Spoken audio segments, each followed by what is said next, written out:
In this next unit, we're going to go through quite a few different things, but we're going to start in 2.1, where we're going to go over the graphs of basic functions and relations, and then symmetry as well. So first and foremost, we're going to go through a few different function properties. Then we're going to go through the graphs of some common functions that we're going to be using throughout this unit and throughout the semester. And then we're going to talk about the types of symmetry that can happen for these graphs. So the very first property we're going to begin with is continuity. So we say a function is continuous over an interval of its domain if its hand-drawn graph can be sketched without lifting up a pencil. So what that means is I'm just doing a nice fluid movement over and over and over again.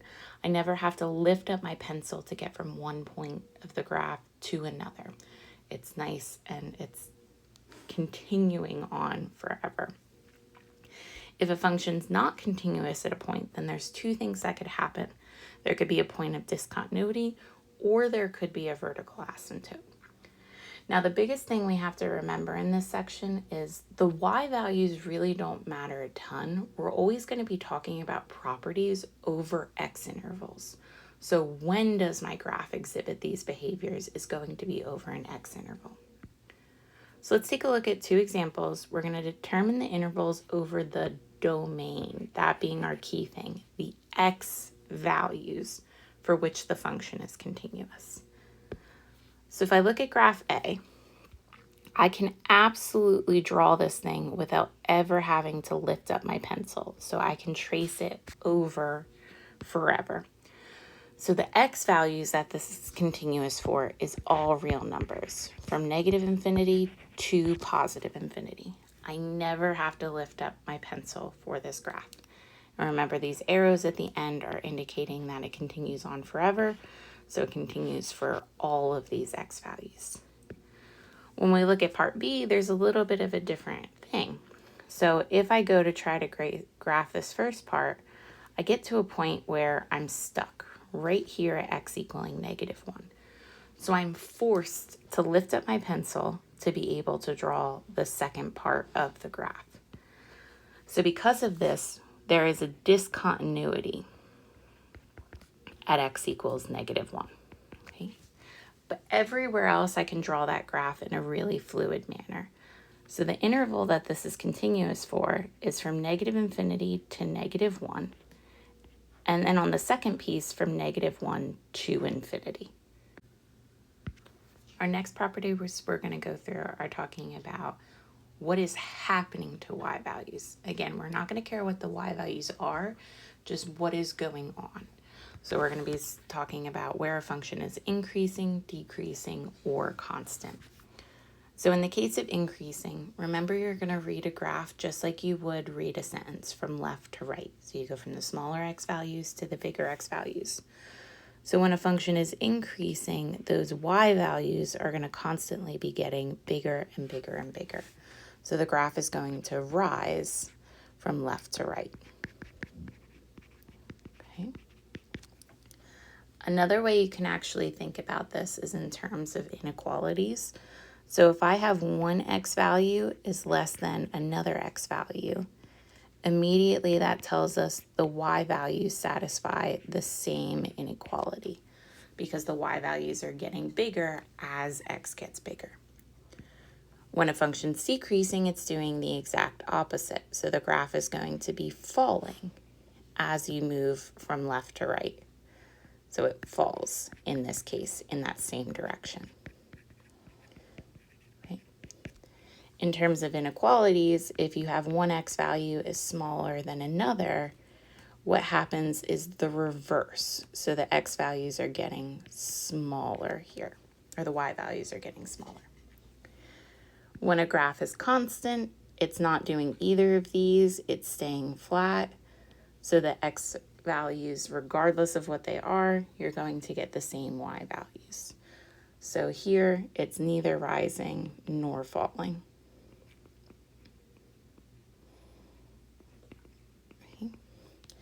And then your x values do not matter because the y values are always going to be the same. And remember, again, we don't care what the y values are, we just care about what's happening to them. So when I talk about where a function is increasing, I'm looking for the x values that it occurs for. And we really like to use open intervals for this instead of closed, just because you don't want to say a point where it kind of is switching over is doing both of those things. So let's take a look at an example. We're going to do quite a few stuff. We're going to find the domain, we're going to find the range, and then we're going to find where it's doing all of these properties. So first and foremost, let's start with the domain. And so again, this is the x values that my function can take on. So the very first x value we have is at -4. And then it keeps going right forever. Even at 0, I do have an output for my function. So our domain starts at -4 and continues to the right forever, so it goes to positive infinity. Okay. Now when we talk about the range, that's a lot harder in this case. So I have to see what y values does this function take on. The absolute lowest value is here at -2. So my range definitely starts there at -2, and I can equal that value. But now remember, we have to be really precise. I don't want to over include values. So the next y value that we kind of get a break at is right here at 0.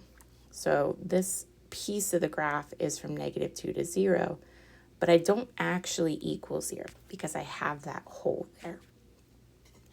Then when I move on to this next piece, the y value it starts at is 2, and then it stops up here at 4, and we can equal both of those pieces. So the range also includes 2 to 4, okay?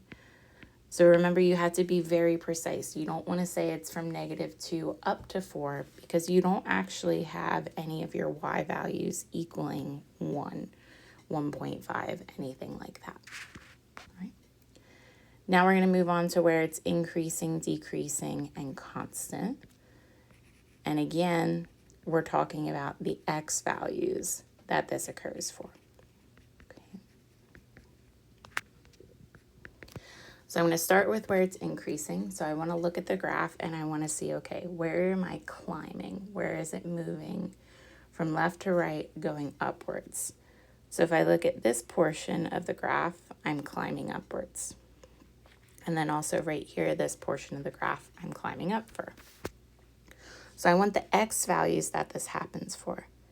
So this very first point would be right here at -3, and then it stops at 0. So our graph is increasing over the interval from -3 to 0. Now this next piece starts climbing at 2 and ends at 3. So it's also increasing over the interval from 2 to 3. When we talk about decreasing now, I'm looking where the graph is falling, and this is the only spot where that's happening. And so that's over the interval from 0 to 2. So these are the x values that occurs for. And then last but not least, when we talk about constant, we've got a little portion right here, and then this portion that continues forever. So the first piece that it starts staying constant at is from -4, and then up to -3. That's where it switches over. And then our second piece starts here at +3 and continues forever. So from 3 to infinity, the graph is constant. Okay. Now what we're going to do is we're going to go through a list of 7 different functions. And these functions, you want to be very, very, very familiar with what the shape of the graph looks like. You're not going to be an expert grapher. You're not going to be able to plot all of your points precisely, but you want to know what the shape looks like for each of these. And you can also look into the notes. I have some extra properties like where it's increasing, decreasing, all that kind of stuff. But just purely to not make this video an hour long, I'm going to just talk about what the graphs look like and what their domain and ranges are. So the first important function is our constant function. And that's really just like what we had before. The graph is just a constant number. So the output is always some value C. So here your domain is still everything, but your range is only a single number. So this would be like f of x equals 3. The y value is always equal to 3. Next up is our identity function, and this is just a very specific line. So it goes through the origin, and it has a slope of 1. The domain of this is also all real numbers, no problems. And your range is also all real numbers. You'll hit every single y value. Okay.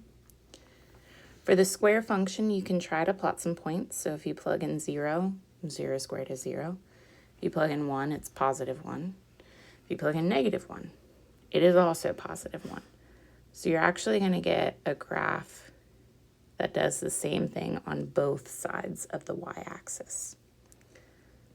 So we will dive deeper into this in some later sections, but this is also called a parabola. The domain for this is all real numbers. However, the range now, I'm never going to have negative values. So it's going to be from 0 to infinity, and I can equal 0. Next up, we have the cube function, which you can again plot some points. If you plug in 0, you get 0. If you plug in a positive number, you're going to get a positive number. But now if you plug in a negative number, you're also going to get a negative number, because a negative number to the third is still negative. So unlike the square, the domain of this is all real numbers, and the range is all real numbers. Next up is our square root, and this one is the only one that has quite a different domain, because remember, we can't take the square root of a negative number, so I can't get a real output for the square root of negative 1. So this kind of looks like the square function on its side, but it's only a piece of it. The domain of this is only from 0 to infinity, and the range is also the same. So you can see the square and square root closely related. Now our cube and cube root also going to be closely related. So this one basically has the flip graph of this, and it looks like a stretched out S. So the domain is everything, the range is everything. And then finally, we have our absolute value function. This one we are going to see in a very future close section. But think about what that absolute value does. Remember, it takes negative things and it turns them positive. So if I plug in 1, I get 1. If I plug in 2, the absolute value 2 is 2. So you're going to get all of the same values regardless of what x you plug in when it's a positive number. But now when I pick negative values, it's got to turn them all positive. So the graph's going to look like a sharp V, basically. So the domain of this is all real numbers. But your range now is solely from 0 to infinity. And I do want to go over a formal definition for this because it is important. Basically, there's 2 rules to this absolute value function. If you notice, it's really 2 separate lines. So this first line is just the line y equals x. You get exactly what you input into this function if this inside was non-negative. But for this other piece, I've got to change the sign value. So this is actually the line y equals negative x. So if I input a negative number, I have to change the sign.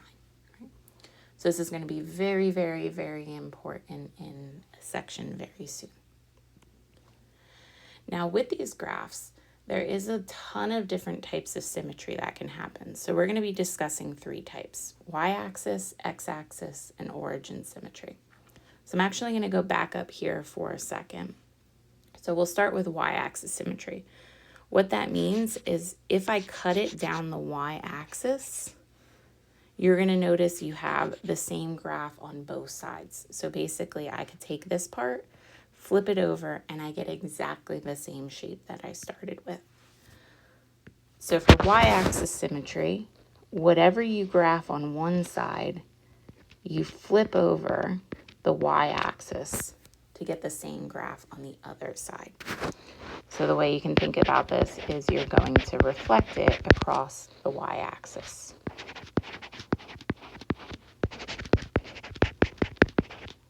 Okay. The classification for these types of functions, I'm again going to go back to this previous screen. So if you notice, x squared has this type of symmetry. The constant function has this type of symmetry.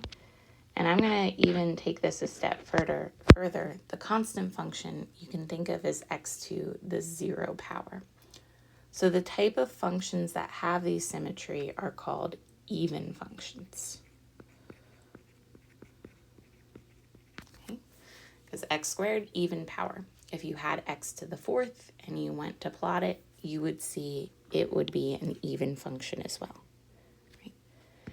Now, the rule for these is definitely a lot harder to kind of grasp. But basically what this means is if I take an x value here and I look at its negative counterpart, so like 2 and negative 2, the outputs here are exactly the same. So this is the y value corresponding to that function. So the rule for an even function that has y-axis symmetry is that when you take f of negative x, it's exactly the same thing as f of x. Okay? If we talk about x-axis symmetry, it's the same idea where you're going to reflect across the x-axis. Okay? So to give you a picture, if I draw something here, I would reflect it across the x-axis to get the same shape. Right? But because of this, you can't actually classify this as any type of function because this fails the vertical line test. So there's actually no classifications. Right? The rule for this is a lot harder because I don't have that function notation. You're going to see for origin symmetry, I'm going to be able to do the same kind of thing looking at x and its negative counterpart. But for this, what we're doing is we're going to actually replace y by negative y and see if we get the same equation.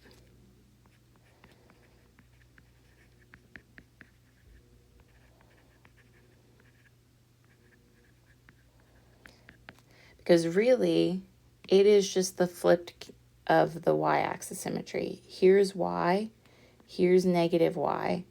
These both correspond to exactly the same x value. Where here, x and negative x correspond to the same y. So if I replace x by negative x, I still get the same y value that I started with. Origin symmetry is really going to be two reflections. So this one is you're going to reflect across the x and the y. Okay. So something that has origin symmetry will have to go through the origin first and foremost. And if I draw this piece up here, I would reflect it across the x, and then I would reflect it across the y. And this would be the graph of a function that has origin symmetry. So let me clean that up a little bit without dotted lines.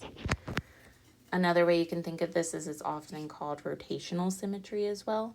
So if I take this object and I rotate it 180 degrees, you get exactly the same thing.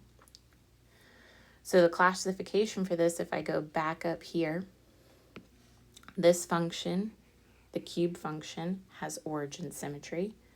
This one has origin symmetry as well, because if I take that top piece in the first quadrant, reflect it down, and then reflect it over, you get the same graph.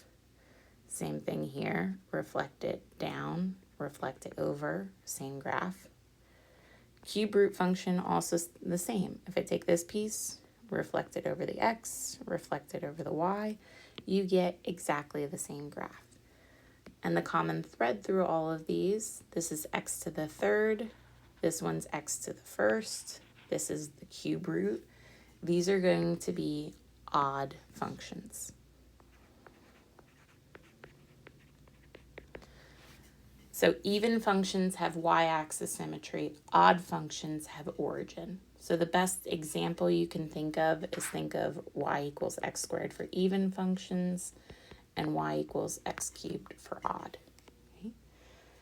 What happens in this case is if I look at x and its negative counterpart, the signs are going to be opposite for those y values. So just to show you, if I pick x and I pick negative x, the y value up here is positive, where the y value down here is negative. So when I look at f of negative x, it's going to have the opposite sign as f of x. Okay. So let's try a ton of examples just going through this type of symmetry. We're going to start with this first picture. We're going to determine whether the graph is symmetric with respect to the x-axis, y-axis, or origin, or all of them. So if I go through my pieces, if I start with x-axis symmetry, if I cut this down the x-axis, I have exactly the same shape on both sides of the graph. So this one definitely has x-axis symmetry. If I move to y-axis symmetry and I cut it down the y-axis, it's the same shape on both sides of the graph again. So this one also has y-axis symmetry. And then really, because it has both of them, it's got origin symmetry. But again, what you can do is think about taking this graph, and you're going to take the top half of it, flip it down, and then flip it across the y, and it doesn't change this thing at all. Or think about rotating this circle, it's not going to change anything.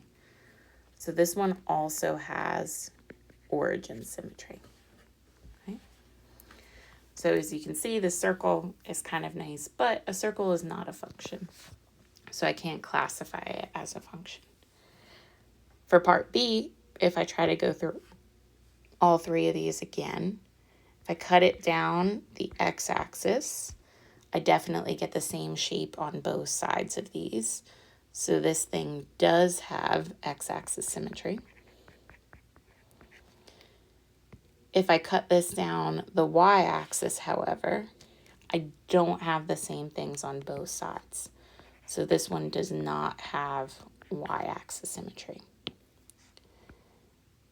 And then last but not least, if I try to see if this has origin, unfortunately, this one's not going to, because if I rotate this, it doesn't work out.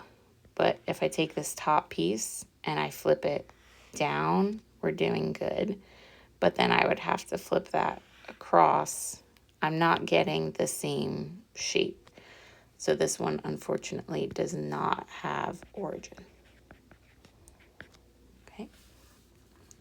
Origin is definitely the one that's the hardest to see purely from the graph. The x-axis and y-axis are the most common, but really all of these kind of S-shaped graphs are going to have that origin symmetry.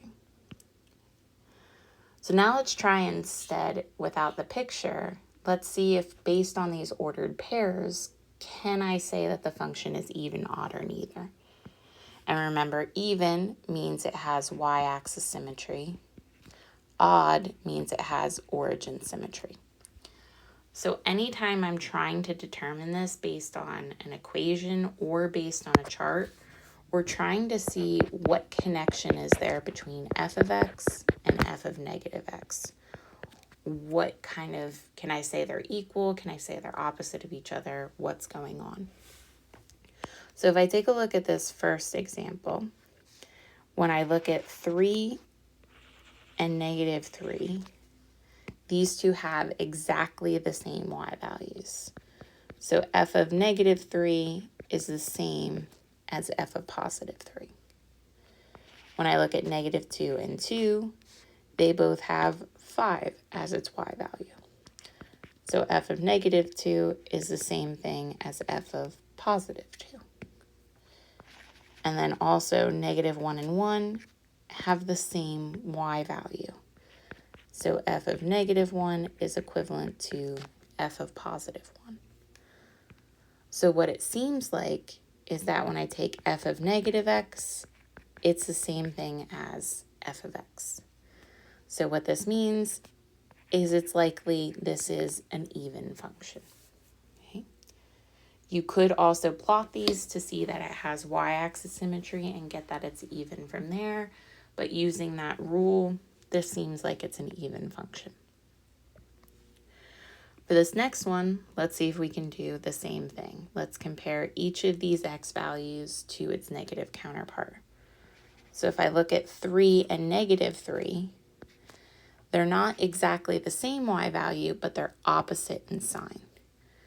So f of negative 3 is the opposite sign as positive 3. When I look at negative 2 and positive 2, again, opposite sign. So f of negative 2 is the reverse sign of positive 2. And then when I look at negative 1 and 1, same exact thing. They're differing in sign. So f of negative 1 is the opposite as positive 1. So it seems like we're following the rule f of negative x is the opposite sign as f of positive x. So this would mean it is an odd function, and it would have that origin symmetry. So I just have one last example that's going to go through, given an equation, what to do. And so for both of these, we're told the function is even or odd. We want to evaluate f of negative x to see which of the situations apply. So basically, I'm looking for, going back up here to my rules, I'm looking for an even function. Does the minus sign not make a difference? Or does this minus sign spit out of the function? Okay. So let's try our first example.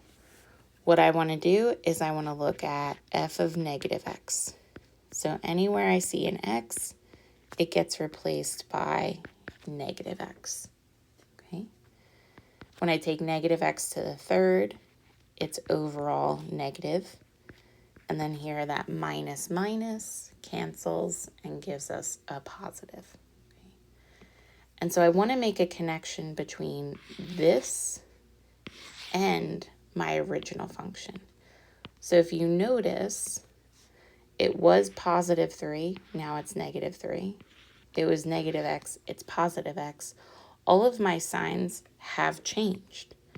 So this is actually equal to the negative case of the original function we were given. Okay. So that minus sign is going to pop out because all of the powers on this expression are odd. X cubed, x to the first. Odd powers. So this is an odd function, which again then means it has origin symmetry, just so we can connect those two. For this next one, just a quick glance, I've got x squared. X squared I know is even. This thing better be even. So what should happen when I plug in negative x, all of my minus signs should just disappear. They should be swallowed. And if I go ahead and do that, this would be negative x squared plus 3. And then it would be the absolute value of negative x. When you take negative x and times it by negative x, it indeed gives you positive x squared back. And then really what you can think of in the bottom, we're jumping the gun a little bit here, but I like this example. You can think of negative x as negative 1 times x.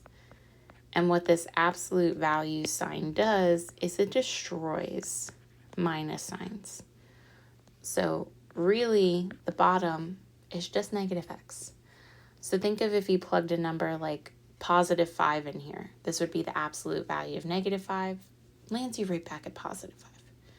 If I plug in negative 5, it gives me the absolute value of 5, which is still 5. So regardless, it really doesn't matter what you plug in. That negative sign in there does nothing. So for this, the negative sign didn't make a difference at all. I still get my original function back. So this is an even function, which means it has y-axis symmetry.